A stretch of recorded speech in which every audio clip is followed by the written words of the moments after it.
Last month, the TSA agent at Dallas-Fort Worth pulled a $4,700 drone out of a checked suitcase and dropped it straight into the confiscation bin. The owner watched the whole thing happen from the other side of the glass. No warning, no second chance, no, "Sir, would you like to go back and repack?" Just gone. And the worst part? That traveler had no idea he'd broken any rule. He thought electronics go in checked bags all the time. He was wrong. And if you're packing for a flight anytime this year, there is a very real chance you're about to make the same kind of mistake.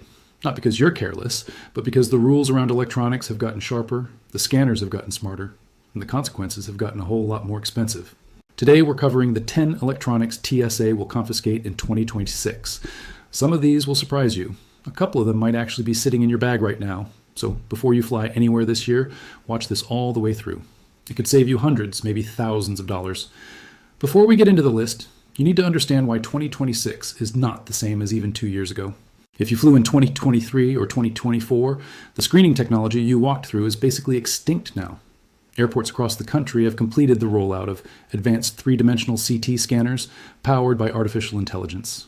These machines can see inside your luggage at a level of detail that older X-ray systems never could. A lithium battery buried under 3 layers of clothing inside a checked bag.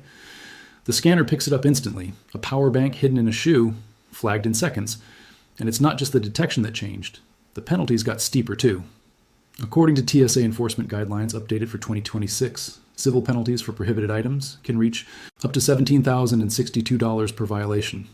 That's not a typo. One wrong battery in the wrong bag could cost you more than some people's cars.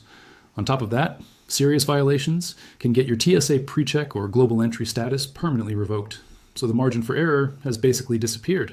With that context, here are the 10 electronics you absolutely cannot afford to get wrong. Number 1, power banks packed in checked luggage.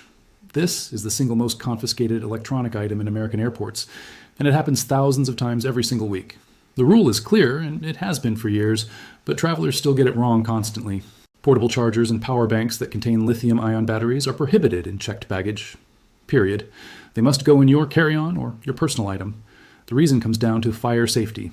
Lithium-ion batteries can overheat and enter a state called thermal runaway, which essentially means they catch fire and burn intensely. In a cargo hold, nobody can respond. In the cabin, flight crew can. The FAA has documented multiple cargo fires directly caused by lithium batteries in checked luggage. So if TSA finds your power bank in a checked bag during screening, they will pull it out. You'll land at your destination, open your suitcase, and find a little notice explaining that your charger was removed. You won't get it back. A woman named Patricia, 61, flying out of O'Hare last February, lost 2 portable chargers this exact way. She had no idea they weren't allowed in checked bags. Combined value, about $90. Gone. Number 2, oversized power banks over 100 watt hours. Even if you pack your power bank correctly in your carry-on, there's still a limit on how big it can be. The TSA and FAA regulate portable batteries by watt hours, not milliamp hours. Anything under 100 watt hours, which covers most phone chargers and standard portable batteries, flies without any special approval. But if your power bank falls between 100 and 160 watt hours, you need advance approval from your airline, and you're limited to 2 per person. Above 160 watt hours, completely banned from passenger aircraft. No exceptions. Here's where people get tripped up. That heavy-duty power bank you bought for camping or for charging a laptop on a long road trip might look like a normal charger, but it could easily exceed the limit. Flip it over. Look for the watt-hour rating printed on the label. If you can't find one, calculate it by multiplying the milliamp hour rating by the voltage and dividing by 1,000. A 26,000 milliamp hour power bank at 3.7 volts comes to about 96 watt hours. That squeaks by. A 30,000 milliamp hour unit at the same voltage hits 111. That requires airline approval, and without it, TSA can and will take it. Number 3, smart luggage with non-removable batteries. Back in 2018, every major US airline started refusing these suitcases, and in 2026, the enforcement is even more aggressive. Smart luggage, the kind with built-in USB charging ports, GPS tracking, electronic locks, or even motorized wheels, is only allowed if the lithium-ion battery can be physically removed from the bag. If the battery is permanently integrated and cannot be taken out, the bag itself is banned. That means it can't go in the cabin, it can't be checked. It's not getting on the plane at all, and here's the detail that catches people off guard. If your carry-on gets gate checked at the last minute because the overhead bins are full, you must pull the battery out and carry it into the cabin with you. If you can't remove it, the airline may refuse to gate check the bag entirely. And now you're standing at the jet bridge with a suitcase that has nowhere to go. The fix is simple. Before you buy any luggage with electronic features, confirm the battery pops out. If you already own a bag with a sealed battery, it's time to retire it from air travel. Number 4. E-cigarettes and vape devices in checked bags, vape pens, and electronic cigarettes have caused more in-flight lithium battery incidents than almost any other single consumer electronic, and the FAA tracks every single one. Federal regulations are absolute on this point.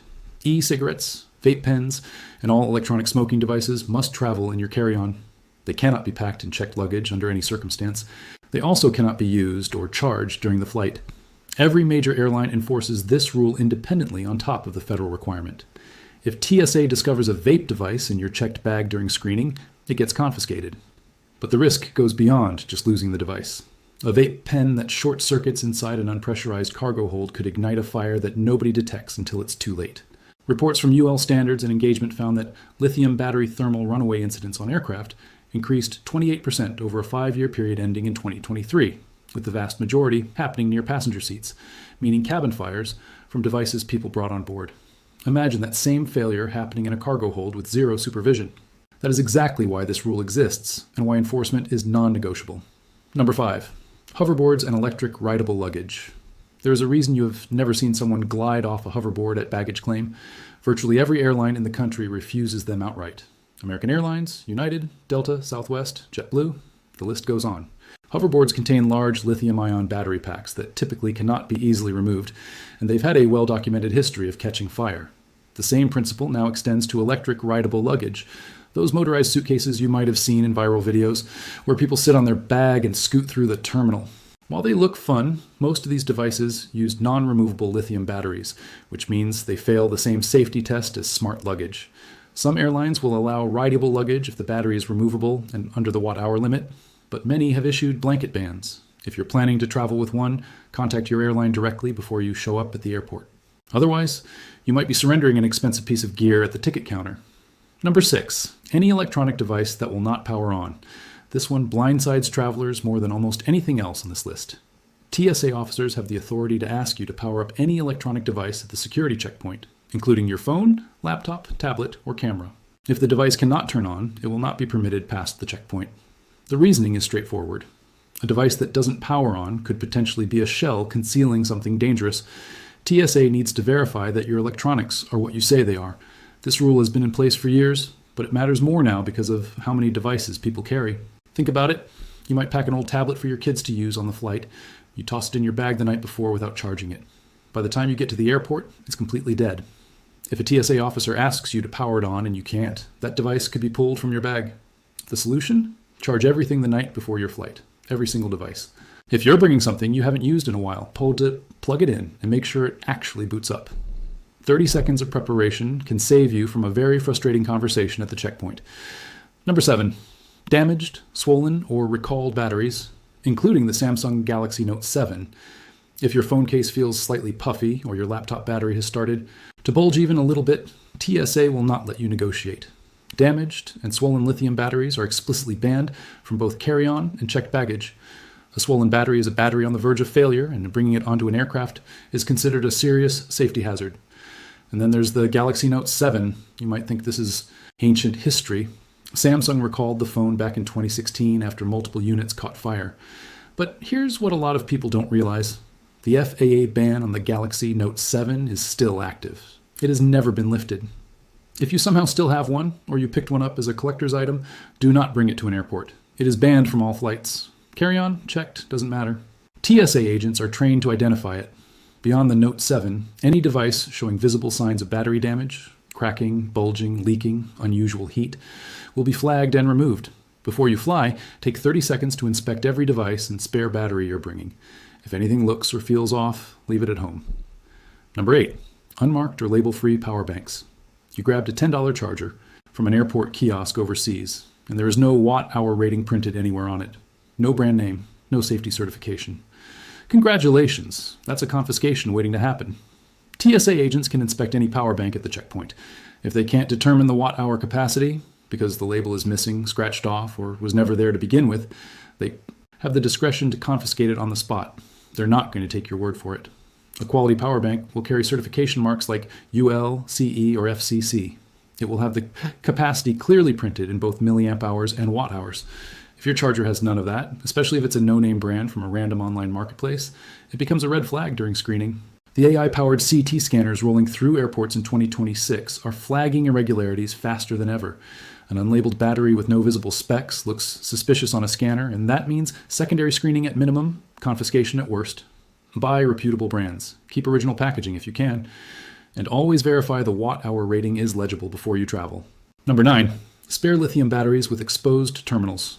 Tossing a couple of loose camera batteries or drone batteries into your checked bag used to feel harmless. Not anymore. Federal regulations require that all spare lithium batteries, meaning any battery not installed inside a device, must be packed in carry-on luggage only, and the terminals must be protected from short circuits. That means you need to tape over the contacts with electrical tape, place each battery in its own individual plastic bag, or keep them in their original retail packaging. Throwing bare batteries into a bag where they can rattle around and contact metal objects like coins, keys, or other battery terminals is exactly how short circuits happen. And a short circuit in a lithium battery can lead to thermal runaway within seconds. A guy named Marcus, 34, flying out of Denver International for a photography trip last January, had 4 spare camera batteries loose in the front pocket of his checked bag. TSA pulled every one of them. Total replacement cost, over $200. All he needed was 4 small plastic bags. That's it. 4 bags, 4 batteries, 0 problems. Instead, he started his trip replacing gear. Number 10. Electric arc lighters and gun-shaped lighters. These sleek, rechargeable lighters have exploded in popularity over the past couple of years, but TSA treats them completely differently than a traditional BIC. Standard disposable lighters and classic Zippo-style lighters allowed in your carry-on, 1 per passenger. But electric lighters, arc lighters, and plasma lighters are a different category because they contain lithium batteries. To bring one in your carry-on, you have to prevent the heating element from accidentally activating. TSA suggests removing the battery entirely or storing the lighter in a protective case, and you are never allowed to charge it on the plane. But here's the item that gets confiscated every single time with no workarounds. Any lighter shaped like a gun, doesn't matter if it's electric or traditional. Gun-shaped lighters are banned from both carry-on and checked baggage, no exceptions. They cause security concerns, they can trigger panic among other passengers and crew, and TSA agents will seize them on sight. If you travel with a rechargeable lighter, take precautions to disable it. And if your lighter looks like a firearm in any way, leave it at home permanently. All right, before you zip that suitcase shut for your next flight, run through this 60-second charger check. First, pull every power bank and spare battery out of your checked bag and move them to your carry-on. Second, flip each one over and confirm the watt-hour rating is visible and under 100. Third, tape over or bag any spare battery terminals so nothing is exposed. Fourth, make sure every device you're bringing, phone, tablet, laptop, camera, has enough charge to power on if the TSA asks. Fifth, double check that your vape, e-cigarette, or electric lighter is in your carry-on, not your checked bag, and that the lighter is stored safely.